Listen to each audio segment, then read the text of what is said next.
Na sobotnem tekmovanju kuharjev amaterjev v Radencih so udeleženci tekmovanja pripravili veliko zanimivih in zdravih jedi. Med zmagovalno trojico pa je bil tudi najmlajši kuhar na tekmovanju, ki pa mu je pri pripravi jedi še pomagala mama. V jesensko gibanico bomo dala notri korenček, zeleno, špinačo, bučke, sir še bomo dodala, kostanj in pa bomo pa vse skupaj dala na eno tako zeliščno omako.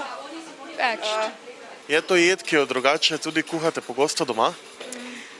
Moram reči, da smo si kar bolj kot ne sama malo zmislila tale recept, sestavine, smo pa zdajle predno smo prišla, smo malo povadila, tako da smo enih parkrat skuhala in spekla doma že.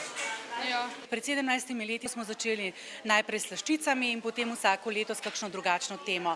Od ribjih jedi do riževih jedi, enolončnic, potem smo kuhali vegetarijanske jedi in različne mesne jedi do letošnjega leta, ko smo se odločili, da jim ponudimo to temo zavitki, pogače in pa gibanice. Jaz delam kartofupček. Iz biskvita naredim šablono. Noter pa dam potem smetano z čokoladnimi krpicami. Tako delam eno plast banan, eno plast smetane, pa spet pa tako, da je to kupičasto pride. In nazadnje pa gor potresen tropine in je zgleda kot resen zemlja. Medtem, ko je komisija ocenjevala gotove jedi kandidatov, pa smo kuharja Matjaža povprašali, kaj vse se kuha v enolončnici, ki smo jo lahko preizkusili tudi sami. Moj glavni princip je, da temeljim na letnih časih, čim bolj domačih živilih, sicer kako začimbico tudi uporabim, ki je malo oddaleč, ampak poskušam večino stvari uporabiti čim bolj take domače. In zato sem se odločil zdaj, da bi za ta leten čas, ko so recimo največji hit buče, te sladke buče, da jim bom, kako bi rekel, dodelil glavno vlogo v današnji enolončnici, da pa malo, kako bi rekel, enolončnico malo še popestrimo, jo naredimo malo bolj kalorično, pa jo bomo zgostili še s stročnicami, s proseno kašo.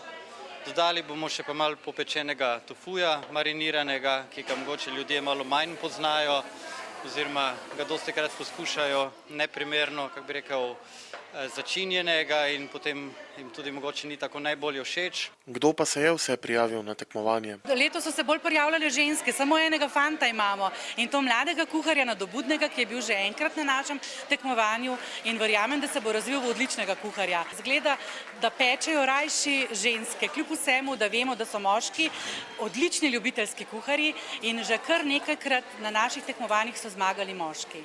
Kako težko delo je imela letos komisija pri izboru zmagovalcev?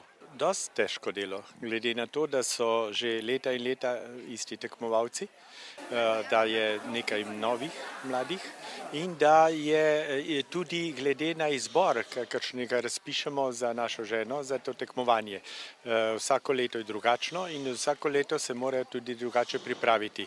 Kaj pa se natančno ocenjuje pri takšnem tekmovanju? No, tukaj smo dosti dali poudarka na zdravo hrano, izbor hrane, materialov, potem smo dali na okuse, potem na samo pripravo, izvirnost in pa, bi rekel, en splošni vtis. Morda, da je videz jedi kdaj malce drugačen kot tisti, ko jih vidimo na sliki, ko je vse polikano in kot rečemo, popedenano, ampak mislim, da bi se jih prav lahko veselili kar v vsaki hotelski kuhinji, če bi bili pripravljeni deliti svoje skrivnosti z njimi.